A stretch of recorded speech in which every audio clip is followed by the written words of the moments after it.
the kind of intersection of love and politics that we see is also reflected in a certain news articles, because and I want to highlight this part so as to elaborate it, the relationship between love and politics, because that also leads us to the climatic point where both the protagonists have separated from each other, they have taken break from each other, they are obviously love struck, but politics has come in between their love and they have separated their own ways, as we read in the last scene itself. And then the judge is rused the idea that why couldn't the Shekhawat's son have been less of a jerk. The judge grumbles, I actually like that fellow even though he took so long to choose which house was Trump's. I ate up all the peas in the Maggie, but I suppose we have to open ourselves up to this Dev power. Oh well, D for Dabu, D for Dev. So they are looking for new alliances for Devjani, and then a person named Dev Power comes, is an inspiring young man and created as a foil to the charismatic Dylan, and we are told that like neither Devjani is interested, and this Dev Power seems to be a shady person also. But the discussion previously is all about this kind of a domestic discussion, and we are immediately then juxtaposed with a news report by Dylan Shekhawat. If you remember, he looks up a person who was transferred out of all the civil servants who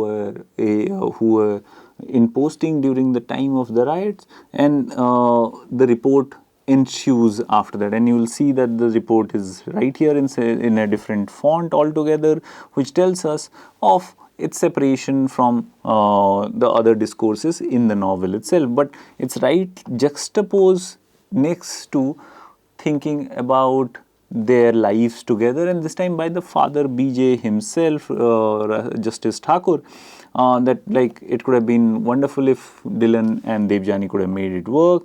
And immediately we have politics coming up, we have the investigating journalism, we have history, the idea of nation impinging on this domesticity itself. So the domesticity is never insulated per se. So what I'm trying to highlight here is that not like Austen's canonical fiction, here the domestic world of Devjani is not insulated.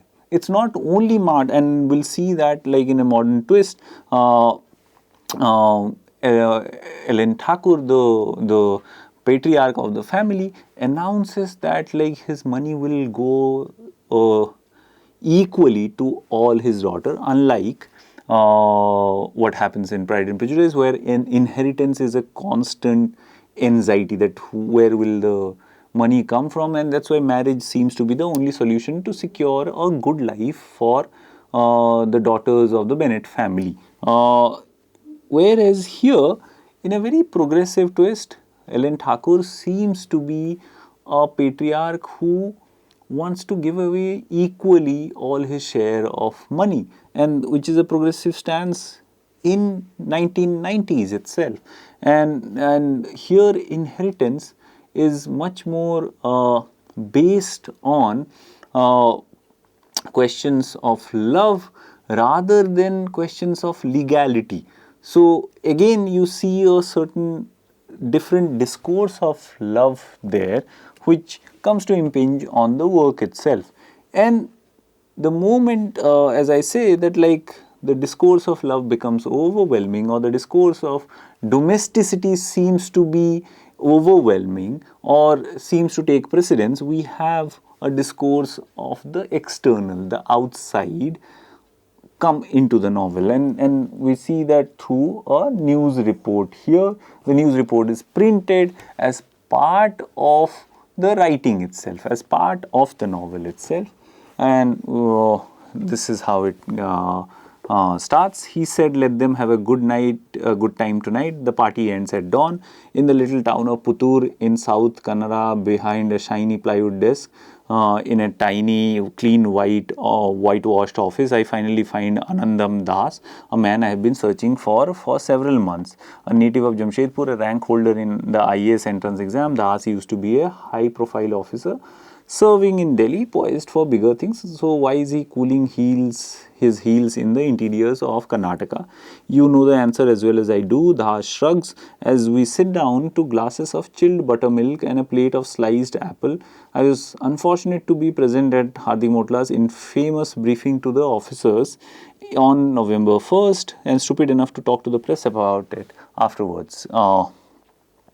So why did you choose to give the interview anonymously? To protect my job and my family, safety in numbers, and so what did Motla say exactly? So you can see that a novel which seems to be light, which seems to be uh, preferring the domestic questions of love, questions of desire, questions of intimacy, and then focus more on young people and their interior lives, the sense of desire and intimacy. The novel seems to constantly push towards also discourses which are politically sensitive in nature.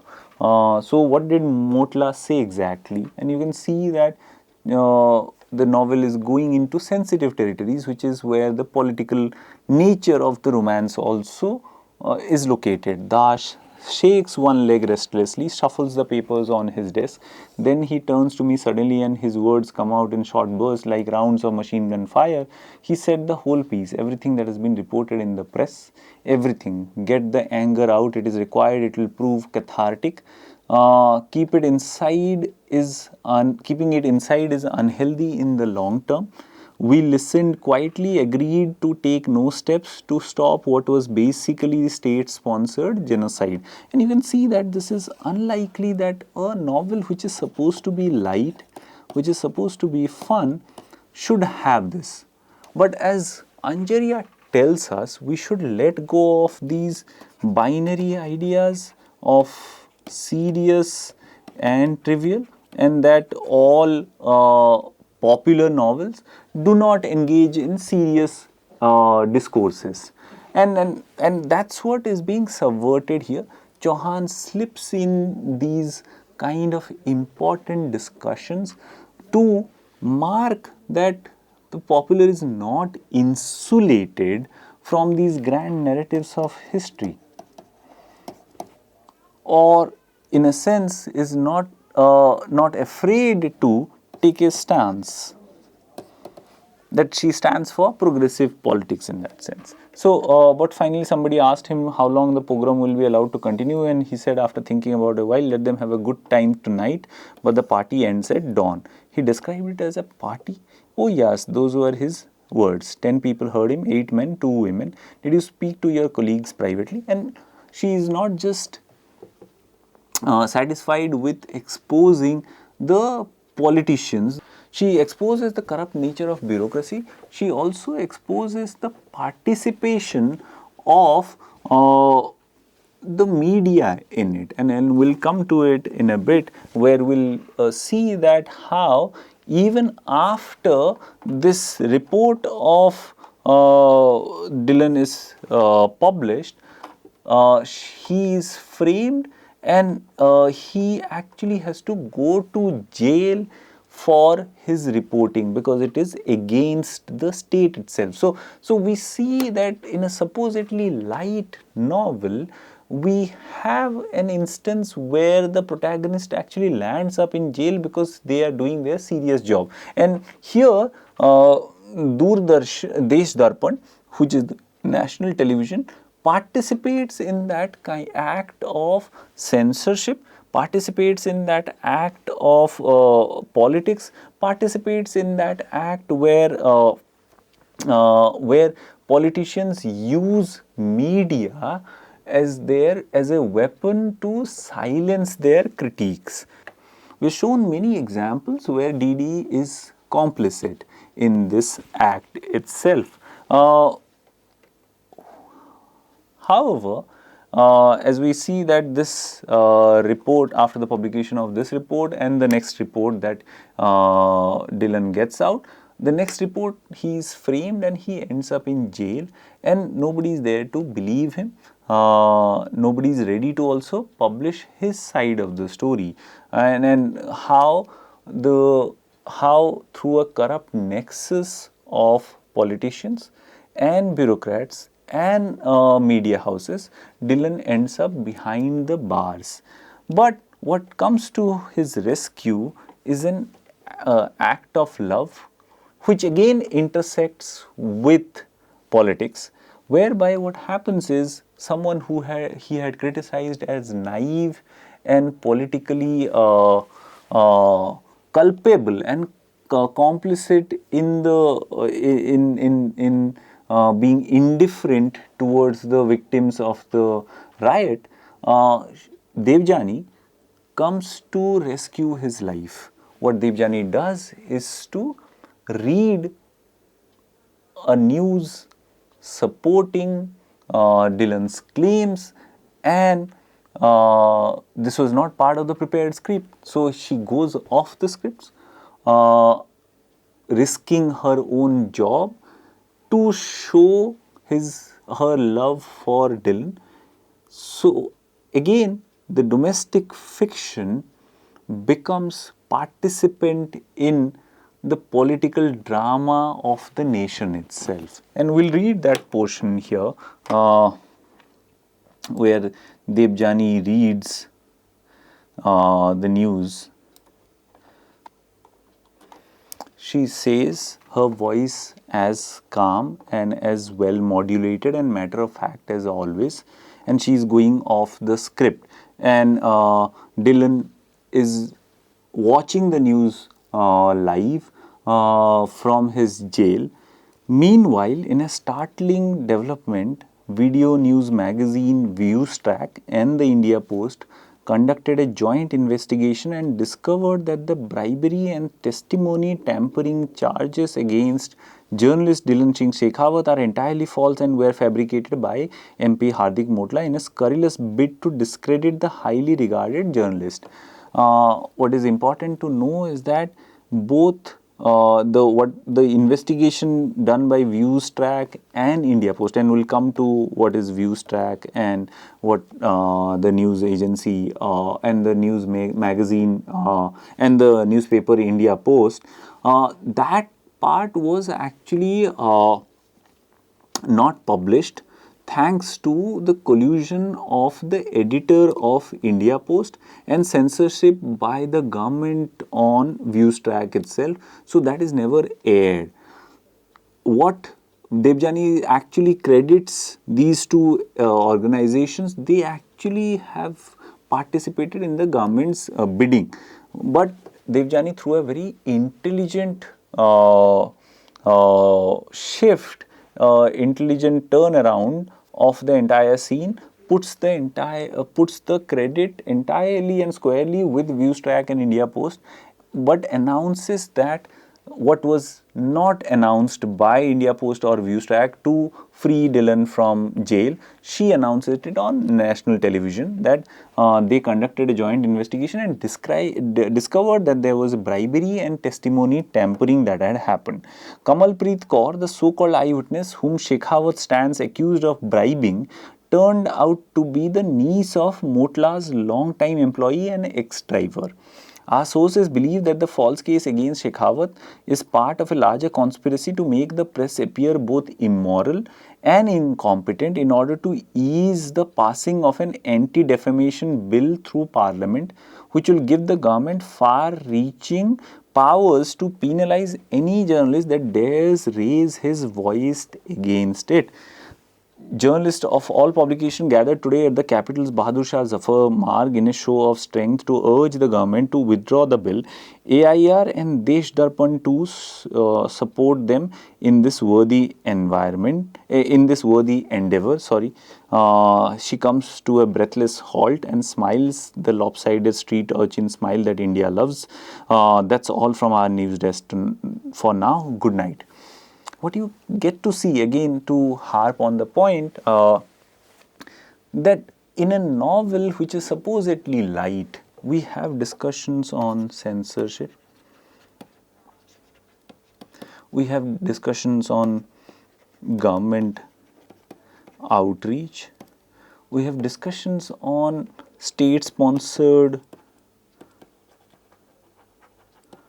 violence. So, this novel, to reject it summarily as a popular novel would be a problem then, because there are these important discourses that have been pushed in, but this is because at the end everything is ends up in a happy ending. Therefore, it does not seem like that radical, or it does not take that position of preachy or didactic sermonizing. It does not look that radical, or the novel or the characters do not face serious consequences. Therefore, it does not look like a radical stance that is being taken. But if you look at the things that are being mentioned here, where also Hardik Motla comes to openly threaten the newspaper before publishing the report on him, or he goes on, or the kind of censorship of video news media itself, one gets to see the kind of violence, this kind of violence not only in terms of 84 riots, which is constantly harped upon again and again, but also the kind of violence towards media, towards journalism itself, which is important and has a consequence for every citizen of the country. So, therefore, the novel, even though couched as a popular novel, even though couched, and then from the cover page itself, you will not even guess that these are part of the discussions. It tells us that we cannot reject the popular just as mouthing stereotypes. Obviously, there are like 1,000 stereotypes that are there, stereotypes about regions, about religions, about people, about genders. There are 1,000 stereotypes that Chauhan, as I showed you, about delectable daughters and everything. You have those stereotypes, but also within that you have these kinds of discourses which come knocking again and again. It's not as if like one-off kind of a knocking that happens. There is a constant push to make the domestic fiction part of the nation itself, and yet the novel is not tethered to history, not circumscribed by history itself, as Ulka Anjaria was telling us. In one of the radical gestures, we see the characterization of Ishwari. And Ishwari is a radical character because she, if we look at her reaction towards her school friend and her classmate Satish. Satish is a typical boy, and as we are told again and again, that Satish would be like one of those boys who would be like Satish, who will get into IIT for sure, and therefore know more or less where his life is going, and he's a typical male chauvinist also. But what was normalized in earlier fiction, or probably in many popular fiction, the kind of masculinity that is normalized, which goes for boastful nature, which goes for forceful nature, which goes for abusive men and boys as a show of bravado and masculinity, here is subverted by Ishwari. Ishwari comes up as a very interesting radical character who questions Satish's masculinity and again punctures holes into it. She replies to Satish when Satish tries to do some kind of a boys' locker room discussion. Ishwari stares at him in frustration. Why do you talk like that? it is gross. Like what? He replies, genuinely bewildered, and you can see that boys who have been conditioned that like they can talk like this and get away. Honestly, I should lie. You are doing this just to get to me. Going out with girlfriend after girlfriend, giving me all the gross details. You think if you do this, I'll crack. He laughs. Is that what you have been telling yourself? That is sad. I don't want to go out with you. And you see a very important assertion, an agency that comes out with Ishwari. I don't want to go out with you. Get that into your stupid head. But you don't want to go out with anyone else. You are just a dog in the manger, bitch rather, which is a very hard hitting, again, a gendered comment also. Ishwari gets to her feet, her face white, her eyes blazing, and stalks away. She is walking home when he catches up with her. Well, at least Mattu's modesty wasn't outraged. He observes, his voice unsteady. We managed to clean the whole damn board before she showed up. There's a tense silence. Ishwari swallows but doesn't speak. Ishu. His deep voice is most pleading. For the first time ever, he hasn't called her Bihari. And this is what they playfully call each other, like he calls her Bihari and this thing. Again, a play on stereotype. So you can see in the space of subversion, assertion also, there is a space for stereotyping itself. Good. Yeah, Satish agrees, but Gaur saw it. He pretended to be hassled out, but I could tell he was pretty happy. They walk in silence. Satish's house will come up soon. So you weren't serious about wanting my advice on picking between Razdan and Kakkar, were you? You were just kidding, right? Ishwari stops abruptly, turns to face him. Oh no, I was serious. Satish ducks his head and she can't see his face. So if you have got some proper mature advice, give it give it. He mutters, still looking down. Why do girls always say like that? How can I be mature at 17? Besides, why do you have to make most of the lost time and screw them both? And again, you can see adolescent talk, which is chirpy, lively, and is about desire. Ishwari stops, shutting her eyes, gritting her teeth, and counting till 10. She is really angry about this loose talk from Satish. Then she turns slowly, traffic trundles up down the hilly road behind her. Seeing her expression in her eyes, he suddenly, fervently wants for her just to stay quiet. It doesn't bode well for him, for her, for everything, but it's too late. I never liked you, Satish. Not that way. I made up stories about BJ saying that I could not date till I was 21. So you wouldn't feel too bad about me turning you down. Sorry. Liar. It's Satish's turn to spit the word out now. He does it with full vehemence and zero conviction. Ishwari, not sure if he's right or wrong, laughs scornfully. Oh, it's true. BJ never made any rule for me. He doesn't do stuff like that. And even if he did, do you really think I wouldn't have broken it if I liked a boy enough? If he was somebody romantic and charming who knew how to talk, and you can see the italics, for heaven's sake, who didn't just walk up to a girl and say, duh, be my chick. So you can see a certain kind of assertion again.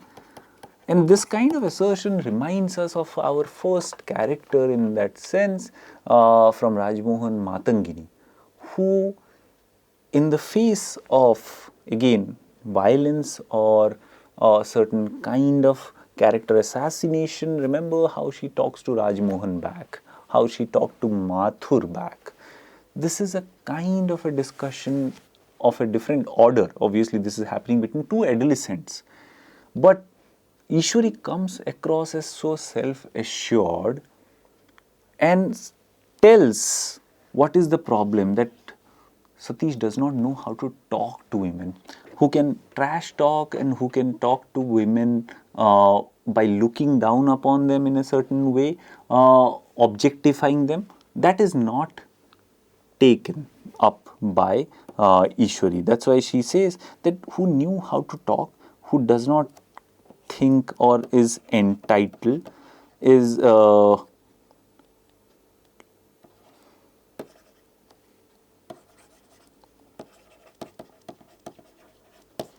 so one can see that Ishwari comes across as a very different character, and at the end of the novel here, Ishwari does not end up with Satish. They are not like temporarily broken up like Devjani and Dylan.